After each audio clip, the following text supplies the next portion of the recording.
I think I want to tell Prof S at this junction, he should stop doing any video to clarify himself. He has done enough. He should let the disgrace and the shame of God envelop those that are doing damage control on this issue. He has tried. He shouldn't go further to begin to want to prove his innocent. We all know what he can do and what he cannot do already. We will stand with him, even if they publish any video that he has slept with any woman or he slept with a shaman, we don't care. Or what we after that, he should, since he's still fighting for the truth, we are with him.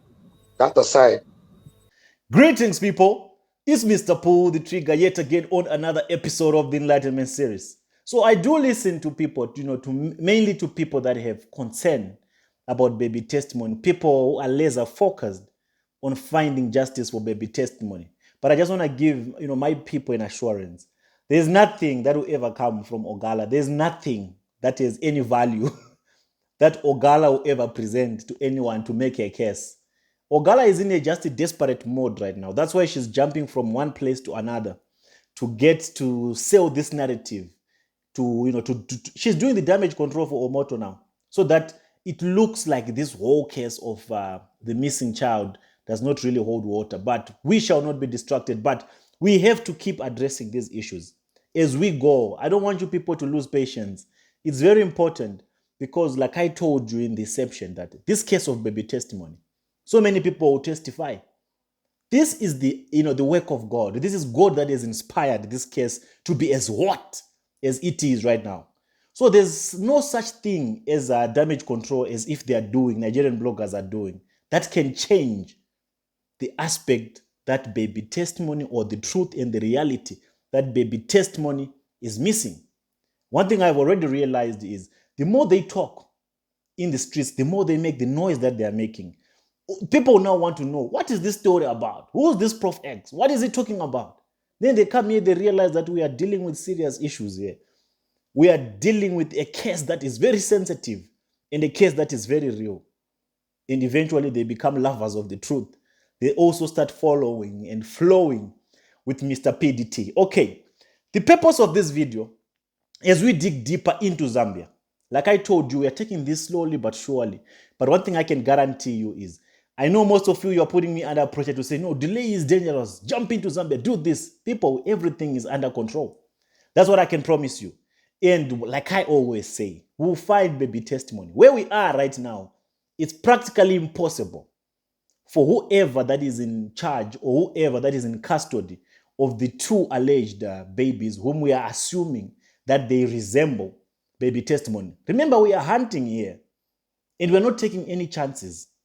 Anyone that we come across or any information that we come across that can lead us to finding out where baby testimony is, we will utilize it and we'll make sure that we exhaust all the options available to get to the truth and to be convinced beyond no reasonable doubt that those who say it's not baby testimony, it's actually not. And when we say this child looks like baby testimony, I think we have to right to go through all the cross-examination that needs to be done, the DNA test that needs to be done. There's no any harm or damage that I think is going to be caused to the family that is in custody of this young man who is a student at MercyLand. And what has drove us to MercyLand, what has given us more interest into looking into MercyLand school in Zambia, is because we have Precious Lungu from Zambia. And we have one of Precious Lungu's sisters who look exactly like Precious Lungu, who's also affiliated to this MercyLand school that is in Zambia. Not only that, we have MercyLand in Nigeria. And MercyLand in Nigeria is where baby testimony got missing. MercyLand in Nigeria, that's where baby testimony was abducted. And MercyLand in Nigeria is administered by Jeremiah Omoto Fofane. Jeremiah Omoto Fofane is the spiritual father of the Precious Lungu that is in Zambia, who happens to have a sister who is serving at the MercyLand Christian school in Zambia. And at Christian school, at MercyLand Christian school in Zambia, there happened to be a child on their poster who looks exactly like baby testimony. And some will say there's no way they can use baby testimony as one of the people that they can use on a poster to market their school. These people, they don't think, that's one thing that you should know. These people never thought that this case of baby testimony will reach its peak as it has. So we're not taking any chances. So all those are the reasons why we have narrow focused on the MercyLand school in Zambia. And these are the few things that I want us to look at as we dig deeper, as we investigate more, as we connect more dots in the MercyLand in Zambia. On one of the group pictures that the teachers take with their students, I want to post the picture here. As you can see it, all those are students at MercyLand Christian School. And on this picture, you can see there's a teacher at the back. That brother there that is smiling, that has a very wide smile at the back. And I believe he's one of the patrons of this school. Having looked at that, I'm just doing this for comparison as we are all trying to connect dots to try to establish who could this teacher be and how is this teacher connected to the people that we are alleging to be responsible for the abduction of baby testimony. As I went through Precious Lungu's profile, even though she has deleted so many things on her profile so that there can be less leads that can help us investigate this matter or get to know her involvement with MercyLand School, I came across one of their old pictures where he took a selfie, where she took it with her husband. And this is the picture of the selfie that Precious Lungu took with her husband. As you can see here, we can't see clearly because the husband is wearing a mask. But there are very few things that I want us to look at with this gentleman who is Precious Lungu's husband and this gentleman who is the teacher at MercyLand Christian School. I'm not saying it's one person, but whenever there is an opportunity for us to cross-examine or to investigate or to connect dots, then we'll make sure that we exhaust all the variables and then we can get to the point whereby we are solidly convinced that this person is not this person. But from these two pictures, as you can see, that brother there and this brother here that Precious Lungu is with, they have some similarities. They resemble each other in one way or the other. So if that's the case, if it means this husband of Precious Lungu is also a tutor, I'm just alleging, based on the information, on the dots that we are trying to connect. If it is possible, or if it is actually Precious Lungu's husband, who's also a tutor at MercyLand Christian School, this means a lot. This says a lot. This now gets us to understand that the MercyLand in Zambia is actually a subsidiary of the MercyLand in Nigeria. Because Precious Lungu is a very close daughter to Jeremiah Omoto Fofane. So this school could have just been a decoy which they use. I'm not saying anything, but I'm just saying, I'm assuming, which they use. We don't know if all those kids are accounted for, but I'm just saying, this school could be used for that. That is, if this husband or this teacher here is actually Precious Lungu's husband. That's just part of the the episode that I just wanted to explore so that people can look into it. But the main aspect that I wanted us to look at is concerning the director of MercyLand. And the director of MercyLand is called Mr. Wise Mainza. Like I told you before, there are two directors at MercyLand. And one of the directors is Mr. Wise Mainza. I told you again in the previous episode that the kids that we are alleging, or one of the kids that we are alleging to be baby testimony, happens to be a child of one of the directors. And from the directors, what we have established is one of the directors is Mr. Wise. And this is Mr. Wise Mainza.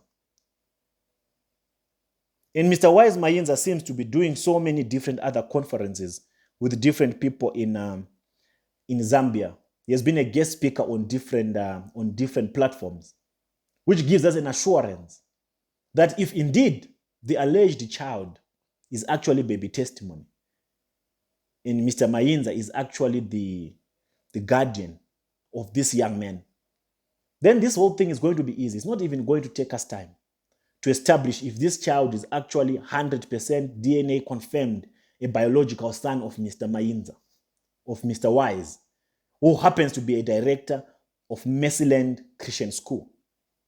So here's another poster where Mr. Mayinza featured. This was an event, entrepreneurship seminar, make money work for you. As you can see on the guest speakers, we have Musonda Matthew Jr., who's on your extreme left. And then we have Mr. Mayinza, who was next to Matthew. Mayinza Wise, as it is written there, is a director at MercyLand School. And we have other speakers on the right. So to those of you who were saying that, what if these people move away? What if this man just disappears without trace? Remember, he's not yet a suspect. We are just exploring and we are just bringing to you what we have found out or what we have come across that can help us connect these dots. The easiest thing to do is to locate Mr. Wise. That is if he has not already been located. And obviously the next steps, also all of you know what needs to be done and what has to be done afterwards. So this is what is currently on the table concerning the issue of baby testimony. And like I always tell you, a lot is happening behind the scenes. Not everything is worth discussing at this particular moment. Not everything is worth bringing to public, to bring to your public attention at this particular moment. But with everything that we have gathered, that we have put together, personally, I'm convinced that MercyLand Christian School is connected to MercyLand Deliverance Ministries. And I'm of the highest belief that baby testimony is one of the students at MercyLand Christian School in Zambia. We have many parties involved, we have many parties interested. So to those of you who feel like we are taking it easy, please bear with me like I always ask. Be patient. Very, very patient. We are going to get baby testimony. If it happens that baby testimony is not one of those kids, and then we move, and then we keep moving until we find baby testimony. The attention that this case has gotten so far is alarming. And this case alone is going to open the eyes of so many gullibles out there. This case alone is going to testify on behalf of a dozen victims out there that have not yet spoken out. This case alone will bring so many mothers, so many families who have lost their own, their beloved without a trace. There are so many people that are waiting out there to see where we get with this case. There are so many people that are anxious and just looking and saying, how soon can we get to the end of this case? But all I can tell you is in good time, everything will make sense. Everything will add up. You just don't have to lose your patience. All we have to do is to keep doing what we are doing until we get to the bottom of this. And to the bottom of this, we are getting. Whoever is implicated or whoever has contributed to this case of the missing child, you realize it's not one person, it's not two people, it's not three people. It's a cartel. It's a huge syndicate. And all of them, I tell you, they will suffer the consequences. Some people just think that, Jeremiah, they can be brought to book in Nigeria. People wait. You will see. You will see that money is not enough. Money is not everything. Money cannot buy you out of certain things. Especially in this case of baby testimony. There's no amount of money that can get anyone involved in this case exonerated. The international community is watching. But for them to get involved, just one or two things need to be done first. When that is done, you will see if it is impossible to bring closure to all these shrines. You will see for yourself. They've never been investigated. They've never been monitored, these occultic shrines. But watch the space. Watch the space. This case of baby testimony, let the DDGOs remain silent because they probably know also. They've probably seen it in the spirit that a storm is coming. And the storm is not only coming to Mercy City. The storm is coming to all the shrines that are associated. Not just with Mercy City, but all the shrines that are associated with falsehood. Because these cases of missing children, they are happening in all of these shrines. They are just not reported. They are just not known, but they are happening frequently. And it is only the case of baby testimony that will bring closure to this disaster, to this pandemic of kids being abducted. That's my story, and I'm sticking to it. So till I meet you again on the next episode of the Enlightenment series, it's Mr. Pull the Trigger. I'm out.